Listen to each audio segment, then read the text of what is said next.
নমস্কার, আপনাদের সবাইকে স্বাগত জানাই বিজ্ঞান ও প্রযুক্তি অনুষ্ঠানে। আজকের আমাদের আলোচনার মূল বিষয় হচ্ছে দ্য মিস্ট্রি অফ ডিএনএ।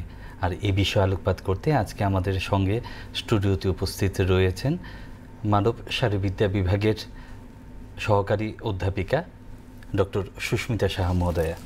আপনাকে স্বাগত জানাই। নমস্কার ম্যাডাম, আজ আমরা আলোচনা করছি ডিএনএকে নিয়ে, তাই প্রথমেই আপনি ডিএনএ সম্পর্কে কিছুটা বলুন। ডিএনএ বলতে গেলে ডিএনএর ফুল ফর্ম যদি আমি বলি সেটা হচ্ছে deoxyribonucleic acid. DNA basically eukaryotic সেলে নিউক্লিয়াসে থাকে। নিউক্লিয়াসের মধ্যে যে নিউক্লিওপ্লাজম যে ফ্লুইডিক ম্যাটেরিয়ালটা আছে এর মধ্যে ডিএনএটা থাকে। ডিএনএ বেসিক্যালি ডাবল স্ট্র্যান্ডেড হয়, তার মধ্যে পিউরিন পিরিমিডিন বেসেসগুলো থাকে। স্ট্রাকচারাল পয়েন্ট অফ ভিউতে যদি আমরা ভাবি, DNA the full form as I mentioned deoxyribonucleic acid, এটা নাইট্রোজেনাস বেসেস নিয়ে তৈরি। এছাড়াও নাইট্রোজেনাস বেস ছাড়াও এর মধ্যে আরও দুটো কম্পোনেন্ট থাকে, যেরকম ধরুন ফসফরিক অ্যাসিড, ফসফেট গ্রুপ থাকে, তারপর রাইবো সুগার থাকে। এই তিনটে মিলে হচ্ছে নিউক্লিওটাইড গঠন করে। এবার এই নিউক্লিওটাইডগুলো, ডিএনএটা হচ্ছে polymer of nucleotide, multiple millions of nucleotide মিলে এই ডিএনএ হোল স্ট্রাকচারটা তৈরি হচ্ছে। আচ্ছা, এই তো আপনি ডিএনএ এর কথা আপনি বললেন, তো একদিকে তো আমরা অনেক সময় ক্রোমোজোমের কথাও শুনে থাকি, আবার আমরা ডিএনএ এর কথাও শুনছি, আবার আরএনএ এর কথাও শুনে থাকি। এই বিষয়গুলি কি এবং একজন আরেকজন থেকে কি করে আলাদা? আচ্ছা, আমি যেমন বললাম, ডিএনএটা হচ্ছে সেলের নিউক্লিয়াসে থাকে, নিউক্লিওপ্লাজমে। অ্যাকচুয়ালি নিউক্লিওপ্লাজমে যে জেনেটিক ম্যাটেরিয়ালটা থাকে সেটা একটা কমপ্লেক্স স্ট্রাকচার। এই কমপ্লেক্স স্ট্রাকচারটাকে আমরা ক্রোমোজোম বলি। এবার chromosome basically made up of histone protein and the DNA. তো তাহলে আমরা বুঝতে পারছি যে ডিএনএটা হলো একটা ক্রোমোজোমের পার্ট। এবার ক্রোমোজোমের সাথে ডিএনএর সাথে যদি আমরা হিস্টোন প্রোটিনটাকে অ্যাড করি, তাহলে হোল স্ট্রাকচারটা হচ্ছে ক্রোমোজোম। এটা একটা কমপ্লেক্স স্ট্রাকচার যেটা ইউক্যারিওটিক সেলের নিউক্লিয়াসে থাকে। আর ডিএনএ হচ্ছে আমরা বলতে পারি যে ক্রোমোজোমের একটা পার্ট, নিউক্লিওটাইড যেটা পলিমার অফ নিউক্লিওটাইড। আর এবার যেটা আপনি ধরুন আরেক পাশাপাশি আমাদের চলে আসে জিন। তো জিনটা কি? জিন হচ্ছে specific part of the DNA. তাহলে ব্রডলি বলতে গেলে ক্রোমোজোম হচ্ছে ব্রডার স্ট্রাকচার যেটা ডিএনএ এবং হিস্টোন প্রোটিন নিয়ে তৈরি। এটা হিস্টোন প্রোটিনটা হচ্ছে বেসিক ইন নেচার। আর ডিএনএর মধ্যে স্পেসিফিক কিছু রিজিয়ন থাকে, ওই রিজিয়নগুলো হচ্ছে জিন। আচ্ছা ম্যাডাম, আরেকটা জিনিস আমি জানতে চেয়েছিলাম, সেটা হচ্ছে differences between the DNA and RNA. DNA basically এটা হচ্ছে ডাবল স্ট্র্যান্ডেড মলিকিউল। আর আমরা যদি হিস্ট্রিতে যাই, ইভলিউশনারি হিস্ট্রিতে, তো ডিএনএ যে এটা double helical structure, this model was proposed by Watson and Crick in around 1950 or 60 like that. Double helical structure DNA সেটা আমরা বলছি। আর আরএনএটা হচ্ছে রাইবোনিউক্লিক অ্যাসিড, সেটা হচ্ছে সিঙ্গেল স্ট্র্যান্ডেড। তো ডিএনএতে যেরকম আমি বলেছিলাম যে নিউক্লিওটাইড থাকে, পিউরিন পিরিমিডিন বেসেস।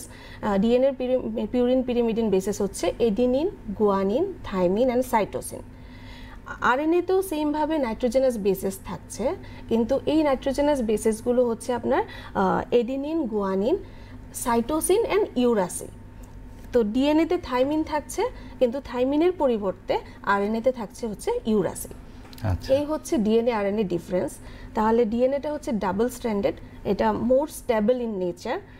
আরএনএ হচ্ছে single stranded, but basically structure is same, only the difference is in the strand number of strand. RNA একতন্ত্রী যাকে বলে, আর সিঙ্গেল স্ট্র্যান্ডেড। আচ্ছা, এই যে আপনি ডিএনএ এর কথা বলছেন বা তার সঙ্গে আরও অনেকগুলো বিষয় আপনি কথা বলছেন, আসলে ডিএনএ যে উৎপত্তি সেটা তো ধরুন না একদিন ধরে, তো আর মানে সেটা কিছু সময়ের মধ্যেই তো সেটা উৎপত্তি হয়নি। নিশ্চয়ই সেটা আবিষ্কার হয়েছে, তার অনেকগুলো পর্যায়ে গেছে এবং আজকেও আমরা অনেক কিছু জানতে পারছি। এই যে উৎপত্তিগত যে বিষয়টা, কি করে সেটা উদ্ভাবন হলো, এই বিষয়টা সম্পর্কে জানতে চাইছি। বেসিক্যালি মানে হিস্টোরিক্যাল ব্যাকগ্রাউন্ড তার কি ছিল? আচ্ছা, Actually, DNA in near about year 1850 or 60, Friedrich নামে একজন সায়েন্টিস্ট ছিলেন। উনি প্রথম প্রপোজ করেছিলেন যে সেলের মধ্যে একটা জেনেটিক ম্যাটেরিয়াল বলে কিছু থাকে, বাট ওই সময় ওনার একটা ডাউট ছিল যে এটা কি প্রোটিন, কারণ ততদিনে প্রোটিনটা ডেভেলপ হয়ে গেছিলো, তো এটা কি protein in nature, what is the basis.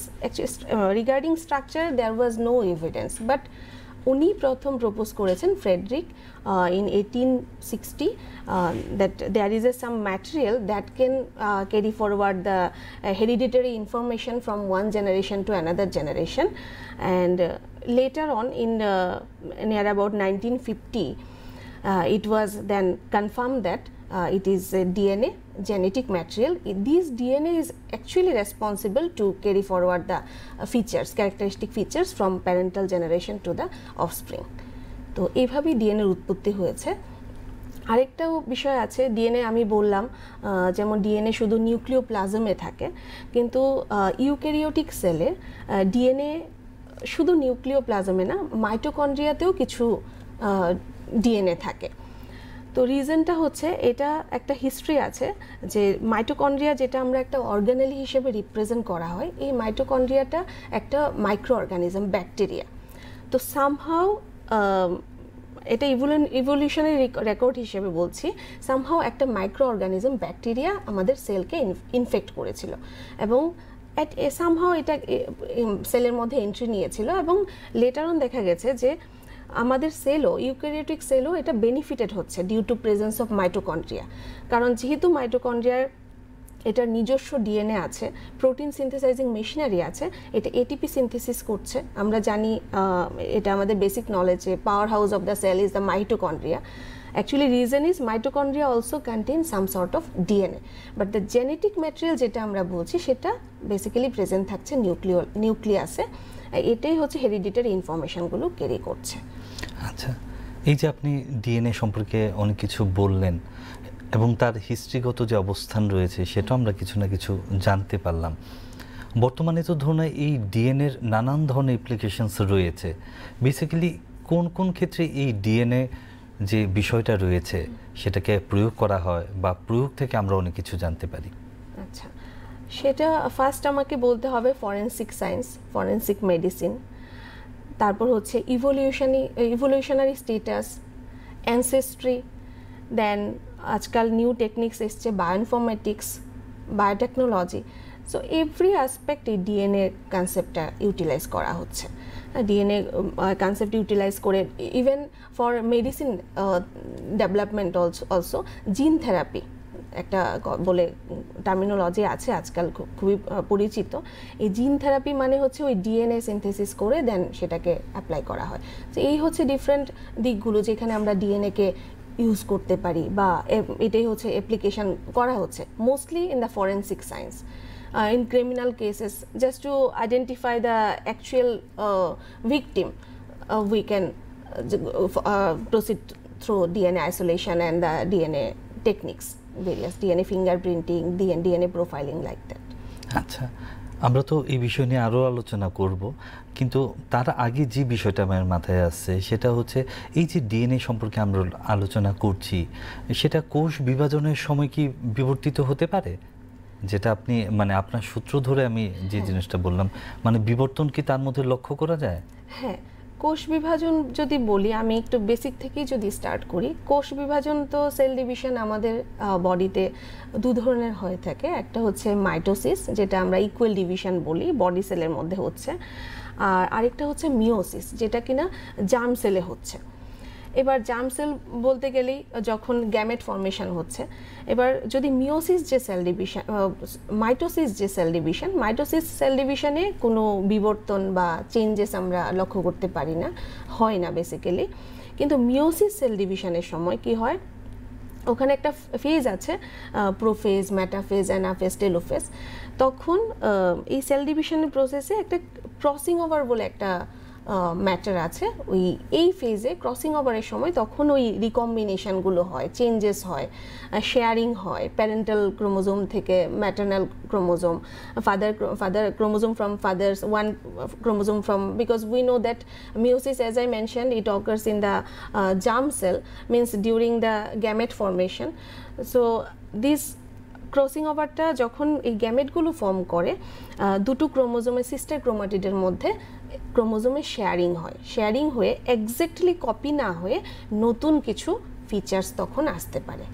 সেজন্যই মানে এক্স্যাক্টলি সেম হয় না, আমরা কখনোই পিতামাতার সাথে এক্স্যাক্টলি কপি হয় না, কিছু ফিচার্স আমাদের মধ্যে থাকে, ছেলে মেয়েদের মধ্যে থাকে, কিন্তু আমরা যে আউটার যে আমাদের ফিচার্সগুলো, ক্যারেক্টারিস্টিক ফিচার্সগুলো, সেটা ডিটু হয় না, জেরক্স কপি হয় না, কারণ ওই যখন নতুন বৈশিষ্ট্য চলে আসে, যখন মিওসিস হচ্ছে, মিওসিসের সময় ওই নতুন রিকম্বিনেশন হয়ে ক্রসিং ওভার হয়ে নতুন বৈশিষ্ট্যগুলো চলে আসছে।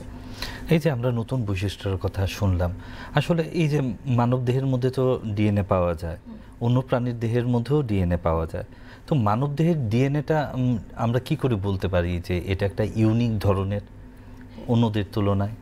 আচ্ছা, মানবদের যদি হায়ার অ্যানিম্যাল ক্যাটাগরিতে যদি আমরা বলি, তাহলে হিউম্যান বিইং হচ্ছে highest higher animal being, and it's in point of this thinking, imagination, then intellectual capacity, in every aspect human being is the highest source and the highest media. So কি হয়েছে, যেমন ধরুন আমরা সবাই জানি আমাদের ancestor কে ছিল, সেই মাঙ্কি, সেখান থেকে আমরা আস্তে আস্তে ইভলিউশনের ফেজে হোমোসেপিয়েন্স হিসেবে আমরা মানুষ হিসেবে বিবর্তিত হয়েছি। আর ইউনিকনেস যদি আমরা বলি, সেটা আমরা শুনলেও মানে এটা আশ্চর্য হব, আমরা যারা এই লাইনে আছি আমরা মানে বলতে পারছি যে এই যে হোল ডিএনএ আমি যেটা বললাম, ডিএনএর মধ্যে অনলি 1% অল্টারেশন, একজন মানুষ থেকে আরেকজন মানুষের যে ডিফারেন্সটা, this is only due to only for the alteration in the DNA structure in case of 1% of DNA structure. Remaining 99% remains same from one generation to another generation, from parental generation to the offspring. Only differences takes place within a 1% of DNA sequences. সেটাই হচ্ছে specificity and দা বলতে পারেন এই হচ্ছে uniqueness, যেটা human অন্যদের থেকে আমাদের আলাদা করছে। আচ্ছা ম্যাডাম, এই যে আমরা ডিএনএ এর কথা বলছি, আমাদের মানব দেহের মধ্যে তার কি প্রভাব রয়েছে বা মুখ্য কি ভূমিকা রয়েছে? বলতে গেলে প্রভাব বলতে এই যে আজকে আমরা যা কিছু করছি, এভরিথিং, আমাদের learning, studying, then extra co curricular activities, যা কিছু আমরা করছি, everything is possible only due to presence of this DNA. Because যা আমাদের ফিচার্স বা ক্যারেক্টার্স আছে, সেটা আমাদের একজন কেউ তো আছে যে কিনা আমাদেরকে গাইড করছে, সে গাইডেন্সটা আমরা পাচ্ছি ডিএনএ থেকে। এবার কিভাবে হচ্ছে, কারণ ডিএনএর মধ্যে কিছু এরিয়া আছে, এই যে আমি বললাম যে 1% হচ্ছে রেসপন্সিবল, যেটা কিনা ইউনিক 1% টু অ্যানাদার পার্সন। এই 1%-এর মধ্যে অ্যাকচুয়ালি 20,000 জিন আছে। একদম শুরুতে আমি বলেছিলাম যে ডিএনএর যেই পার্টগুলো এক্সপ্রেসিভ হয়, ডিফারেন্ট ফিচার্স এক্সপ্রেস করে, সেটাই হচ্ছে জিন। জিন is a part of DNA. তো আমাদের এই যে 1% ডিএনএ, যেটা কিনা 1% থেকে অ্যানাদার পার্সেন্টে ডিফারেন্ট হয়, সেই 1% জিনের মধ্যে আপনার 1% ডিএনএর মধ্যে 20,000 gene is present, and these 20,000 gene can be expressed into different proteins. আর এবার যদি প্রোটিন কেন কি ইম্পর্টেন্ট আমরা যদি বলি, এই প্রোটিনটাই বেসিক্যালি আমাদের মেইন বিল্ডিং ব্লক বলতে পারি আমাদের বডির। তো হরমোন থেকে শুরু করে আমরা সবাই জানি hormone, enzyme, everything is synthesising for the suppose for digestion also. আমরা যে খাবার খাচ্ছি, খাবারটা যে ঠিকভাবে সঠিকভাবে ডাইজেস্ট হবে, সেটার জন্য আমাদের বডিতে এনজাইম দরকার। এবার এনজাইমটা মোস্টলি প্রোটিন ইন নেচার হয়। আর এই প্রোটিনটা কিভাবে বডিতে তৈরি হয়, এই যে আমাদের ডিএনএ, 1% ডিএনএ, যার মধ্যে কিনা 20,000 জিন থাকে। এই জিনগুলোই হচ্ছে responsible to synthesise various proteins, enzymes, hormones. যেমন সিম্পল একটা এক্সাম্পল আমি দিচ্ছি, ইনসুলিন হরমোন, সেটা very popular, very well known hormone, because it can control the blood sugar level. এই যে ইনসুলিন হরমোনটা হচ্ছে প্রোটিন ইন নেচার। এবার এই ইনসুলিন তৈরি করার জন্য জিন আমাদের আছে ডিএনএর মধ্যে। ওই রকমভাবেই প্রত্যেকটা এনজাইম বা প্রোটিন সিনথেসিসে ডিএনএ হেল্প করছে, এই হচ্ছে ওর প্রভাব। এবার যদি এটা নর্মাল রেটে হয় দেন ইটস ওকে ফাইন। যখনই রেটটা চেঞ্জ হয়, ফিজিওলজিক্যাল লেভেল থেকে চেঞ্জ হয়ে যায়, অল্টারেশন হয়, দেনই different types of problem may arise.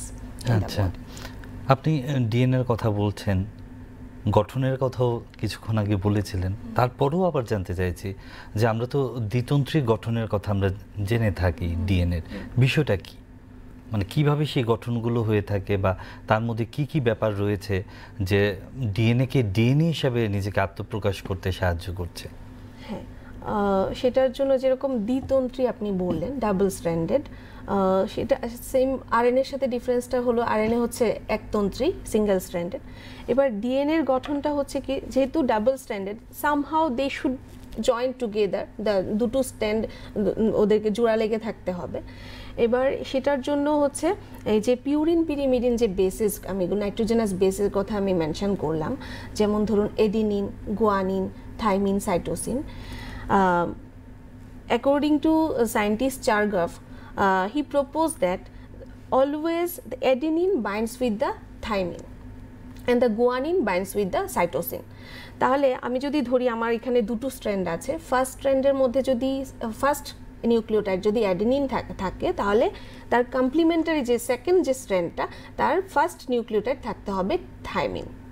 সেটা তো দেখতে অনেকটা সিঁড়ির মতো আকৃতির হয়। হ্যাঁ, এটা সিঁড়ির মতো আকৃতি হয়, কারণ এই যে আমি তো বললাম যে থাকতে হবে থাইমিন। এবার থাকলো, ঠিক আছে, থাইমিন থাকলো সেকেন্ড স্ট্র্যান্ডে, দেন ফার্স্ট স্ট্র্যান্ডে হচ্ছে ATGC, তাহলে সেকেন্ড স্ট্র্যান্ডে হবে TACG, এইভাবে কমপ্লিমেন্টারি স্ট্র্যান্ডটা হবে। এবার তখন কি হবে, এই যে দুটো যে স্ট্র্যান্ড জোড়া লাগতে হবে, তাদের মধ্যে হাইড্রোজেন বন্ড থাকে। এই due to presence of hydrogen bond, এই দুটো মানে দ্বিতন্ত্রী স্ট্র্যান্ড, ডিএনএ স্ট্র্যান্ডটা ওরা জোড়া লেগে থাকে, মানে দুটো অ্যাটাচড হয়ে থাকে। আর আরেকটাও আছে এখানে, একটা মেনশন করতে হয়, যেহেতু আমরা স্ট্রাকচারের বেসিসে কথা বলছি, এডেনিন অ্যান্ড থাইমিনের মধ্যে ডাবল হাইড্রোজেন বন্ড থাকে, ওয়ারেজ ইন গুয়ানিন অ্যান্ড সাইটোসিনের মাঝখানে 3টে হাইড্রোজেন বন্ড থাকে। এজন্য গুয়ানিন সাইটোসিন বন্ডিংটা much more stronger than the adenine thymine bonding. আচ্ছা, দর্শক বন্ধুরা, আজ আমরা আলোচনা করছি ডিএনএ রহস্য নিয়ে। আমাদের সঙ্গে রয়েছেন এক্সপার্ট, আমাদের সঙ্গে রয়েছেন ডক্টর সুস্মিতা সাহা। আমরা ওনার কাছ থেকে ডিএনএ রহস্য সম্পর্কে অনেক কিছু জানার চেষ্টা করব আজকে। ম্যাডাম, আমরা যেহেতু আজকে এই দ্য মিস্ট্রি অফ ডিএনএ নিয়ে আলোচনা করছি, তাই এই যে মিস্ট্রি কথাটা আসছে, রহস্যের কথাটা আসছে, সেটা আসলে কি, কেন, কোথায় সেই রহস্যটা? হ্যাঁ, রহস্যটা হচ্ছে অ্যাকচুয়ালি এই যে যেরকম ধরুন জিন, আমি ডিএনএর হোল স্ট্রাকচার, একটা 6 ফিট হাইট একটা সেল, যেটা কিনা মাইক্রোস্কোপিক একটা স্ট্রাকচার, সেলকে আমরা খালি চোখে দেখতে পারি না, মাইক্রোস্কোপ ছাড়া দেখতে পারি না। এই সেলের মধ্যে একটা অর্গানেলিস হচ্ছে নিউক্লিয়াস, এর মধ্যে 6 ফিট লেংথওয়ালা একটা স্ট্রাকচার থাকে, যেটাই হচ্ছে ডিএনএ বা ক্রোমোজোম। এবার ডিএনএর মধ্যে বলতে গেলে যে কিছু পোর্শন আছে, যেটাই শুধুমাত্র আমাদের একটা particular smaller region that can express into a protein and other type of things. So সেটাই হচ্ছে মিস্ট্রি। আর এই ডিএনএ থেকেই যত সব এই যে ইভলিউশনারি চেঞ্জেস বা এই যে ক্যারেক্টারিস্টিক ফিচার্স, একজন থেকে আরেকজন যে ইউনিকনেসটা, সে সমস্তটাই ক্যারি করছে হচ্ছে আমাদের ডিএনএ। এই হচ্ছে আমাদের মিস্ট্রি। আর হচ্ছে এই যে 20,000 জিন যেটা ডিএনএর মধ্যে আছে, এই জিনগুলোই হচ্ছে আমাদের সমস্ত বডি যে ফাংশন করছে, প্রত্যেকটা সিস্টেম, প্রত্যেকটা organ, not only in human being, for animal also, plant also, এই ডিএনএ হচ্ছে এর মেইন কারণটা। সেজন্য এটাকে আমরা অ্যাজ এ মিস্ট্রি হিসেবে বলতে পারি, কারণ এই যে চেঞ্জেসগুলো হচ্ছে সেটা কোনোটাই আমাদের হাতে নেই, আমরা কন্ট্রোল করতে পারছি না। কখন এনভায়রনমেন্টাল ফ্যাক্টরও ডিএনএকে চেঞ্জ করতে পারে। তো সেজন্য এটাই আমাদের কাছে একটা mystery, and research is going on basically on the DNA. To say something on DNA it's very difficult, because now it is under development actually. তো জাস্ট রিসার্চ চলছে, আবার নিউ নিউ থিংস আমরা নতুন আমরা জানতে পারবো, জানতে পারছি। ম্যাডাম, এবার আমি যে বিষয়গুলো আপনার সামনে তুলে ধরতে চাইছি, সেগুলো আমরা কিছু কিছু জানি, কিছু কিছু জানি না। আমাদের একটু ক্লিয়ার করবেন বিষয়গুলো। প্রথমেই যে বিষয়টা আছে সেটা হচ্ছে ডিএনএ ফিঙ্গারপ্রিন্ট, সেটা কি? আচ্ছা, ডিএনএ ফিঙ্গারপ্রিন্টিং বলতে ফিঙ্গারপ্রিন্টিং বলতে গেলেই তো আমরা বুঝি যে কোনো কিছুর ছাপ। তো ডিএনএ ফিঙ্গারপ্রিন্টিং মানে হচ্ছে আমি একটা কিছু ডিএনএর যে অ্যাকচুয়াল ওরিয়েন্টেশন, অ্যারেঞ্জমেন্ট, যেমন বেসিক স্ট্রাকচার, যেমন নিউক্লিওটাইড, এই যে এটা আমি ভিজুয়ালাইজ করতে পারবো, because it is present inside the nucleus, it is not possible for us to see. এবার আমরা যদি এই ডিএনএটাকে আমরা ভিজুয়ালাইজ করতে পারি, তখন এই ভিজুয়ালাইজেশনের জন্যই একটা টেকনিক হচ্ছে ডিএনএ ফিঙ্গারপ্রিন্টিং। তো এই ডিএনএ ফিঙ্গারপ্রিন্টিং বেসিক্যালি ফরেনসিক সায়েন্সে এটা ইউজ হয়, যারা সায়েন্টিস্টরা আছেন, রিসার্চাররা আছেন। তারপর প্যাটার্নিটি আইডেন্টিফিকেশন, সেটাও আমার দ্বিতীয় জিনিস ছিল যে নিজের অস্তিত্ব আমরা কিভাবে জানান দেব, বা পিতৃ বা মাতৃ পরিচয় দেওয়ার ক্ষেত্রে এই ডিএনএ আমরা প্রায় সময় শুনে থাকি ডিএনএ টেস্ট করা হয়। আসলে বিষয়টা কি, কিভাবে করা হয়, কেন করা হয় আমরা সেটা বুঝতে পারছি, কিন্তু ধরুন কিভাবে করা হচ্ছে বা তা থেকে আমরা কি কি বিষয় জানতে পারছি সেটাই একটু জানান। হ্যাঁ, সেটা হচ্ছে ডিএনএ প্রসিডিওর। যদি আমি বলি যে ডিএনএ প্রসেসটার স্টেপসগুলো কী কী, তাহলে আমাকে প্রথম ডিএনএটা আইসোলেট করতে হবে। নিউক্লিয়াস থেকে আমি ডিএনএ আইসোলেট করব, আইসোলেট করে সেটার একটা প্রোটোকল আছে, প্রসিডিওর থাকে, অ্যাজ পার প্রোটোকল আমাদেরকে ডিএনএটা আইসোলেট করতে হবে। আমরা সেটা করছি, রিসার্চাররা everyday they are doing in the laboratory. তো ডিএনএটা আইসোলেট করার পর তখন এটা আমরা ইলেকট্রোফোরেসিস, ডিফারেন্ট টাইপের টেকনিক্স আছে, ইলেকট্রোফোরেসিস আছে, যেটা দিয়ে আমরা বুঝতে পারি যে ডিএনএর মধ্যে কি কি প্যাটার্ন। আমি একটু আপনাকে থামাচ্ছি, এই যে ডিএনএ টেস্ট করা হয় মূলত কিভাবে সেটা টেস্ট করা হয়? ডিএনএ টেস্ট হচ্ছে সেটা কম্পিউটেশনাল বায়োলজি আমাদেরকে ডিপেন্ড করতে হচ্ছে এটার জন্য। ফার্স্ট ডিএনএ যদি আমরা আইসোলেট করে নিই, তারপর সেটাকে আমরা সিকোয়েন্সিংয়ে পাঠাতে হয়। না, ধরুন আমরা যখন আমরা ব্লাড টেস্ট করি বা আমাদের লিভারের কোনো টেস্ট করা হয় বা অন্য যে কোনো ধরনের যাই কিছু টেস্ট করি, ব্লাড টেস্টের জন্য রক্ত নিয়ে সেটা করা হয়, সেই ডিএনএ টেস্টটা মানে কি দিয়ে সেটা? ডিএনএ টেস্টটা বিভিন্নভাবেই করা যেতে পারে। যেমন ধরুন ব্লাড টেস্ট করেও আমরা ডিএনএ টেস্ট করতে পারি, কারণ ব্লাডের মধ্যে আমরা জানি 3 প্রকার সেল আছে, 3 টাইপস অফ, যেমন RBC, WBC and platelets. So WBC যেহেতু নিউক্লিয়াস প্রেজেন্ট, তো ডব্লিউবিসি থেকে আমরা ডিএনএটা আইসোলেট করতে পারি। ব্লাড একটা মিডিয়া, দেন হতে পারে আপনার স্যালাইভা হতে পারে, বা হেয়ার ফলিকল হতে পারে, হেয়ার ফলিকিউলার যে সেলটা সেটা হতে পারে, সিমেন হতে পারে, এগুলো থেকে হচ্ছে আমরা ডিএনএ আইসোলেট করতে পারি। ব্লাড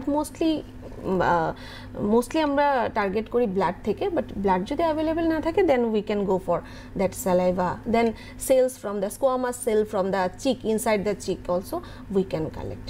আচ্ছা, এবার যে জিনিসটা জানতে চাইছি সেটা হচ্ছে জিন থেরাপি। সেটা কি, কেন গুরুত্বপূর্ণ আজকের দিনে এসে দাঁড়িয়ে?